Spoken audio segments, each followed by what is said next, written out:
He sat on a cold, hard bench just outside the bustling mall, a solitary figure against a backdrop of hurried shoppers and festive lights. Day after day, he was there, his belongings neatly packed in a worn-out duffel bag at his feet. People walked by, their eyes gliding over him, some with a flicker of pity, others with annoyance, most with complete indifference. He was just another part of the urban landscape, a problem to be ignored.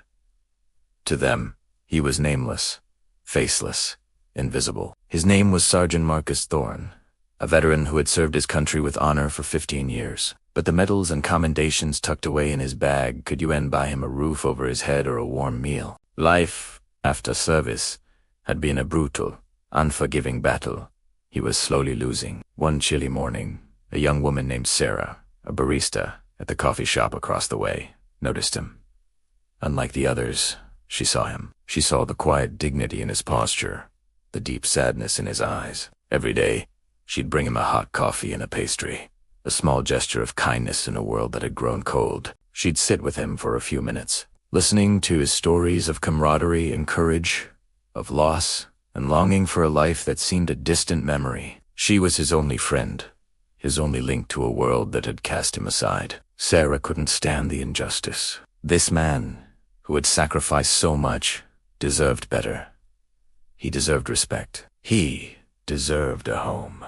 Frustrated by the apathy she witnessed daily, Sarah decided she had to do more. She started a small online fundraising page, sharing Marcus's story and photos she'd taken with his permission. The response was lukewarm. A few small donations trickled in, but it was nowhere near enough. It seemed the digital world was just as indifferent as the real one. Desperate, Sarah called every local news station she could find. She pleaded with producers and reporters, her voice filled with a mix of passion and desperation. Most dismissed her, but one, a young, ambitious journalist named Ben, heard something in her voice that intrigued him.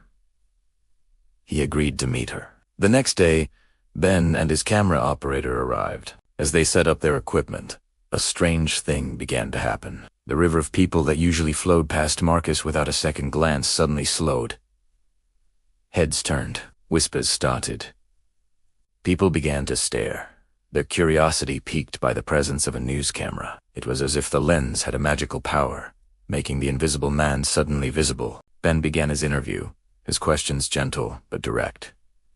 Marcus, initially hesitant, slowly opened up. He spoke not of bitterness, but of resilience. He talked about his service, the pride he felt wearing the uniform, and the difficult transition back to civilian life. He described the spiraling circumstances that led him to the streets, a lost job, a medical crisis, and a system that seemed designed to fail those it promised to support. His voice was steady, filled with a quiet strength that was both heartbreaking and inspiring. As he spoke, a crowd began to gather. The same people who had walked past him 100 times now stood listening, their expressions a mixture of shame and dawning respect. A woman, clutching a designer handbag, discreetly wiped a tear from her eye. A group of teenagers, who had once snickered as they passed, now stood silent and attentive. The camera was a mirror, and in it, they saw not just Marcus, but their own indifference reflected back at them. The energy around the mall entrance had completely shifted. It was no longer a place of commerce,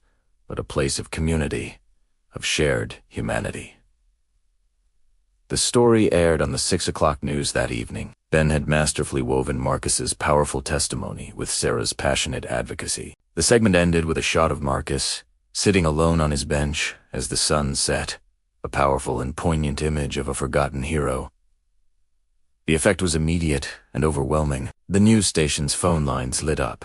The online fundraiser Sarah had started exploded with donations, quickly surpassing its goal. But it was more than just money. The next morning, when Marcus arrived at his usual spot, he found it transformed. The bench was covered in blankets, pillows, and bouquets of flowers. Piles of donations, food, warm clothing, and gift cards were stacked neatly beside it. A line of people had formed, not to shop, but to see him. They wanted to shake his hand, to thank him for his service, to apologize for their blindness. One man, a local business owner, walked straight up to Marcus and offered him a job on the spot. "Any man with your integrity and discipline would be an asset to my company," he said. his voice thick with emotion. Another woman, a real estate agent, had already secured a fully furnished apartment for him.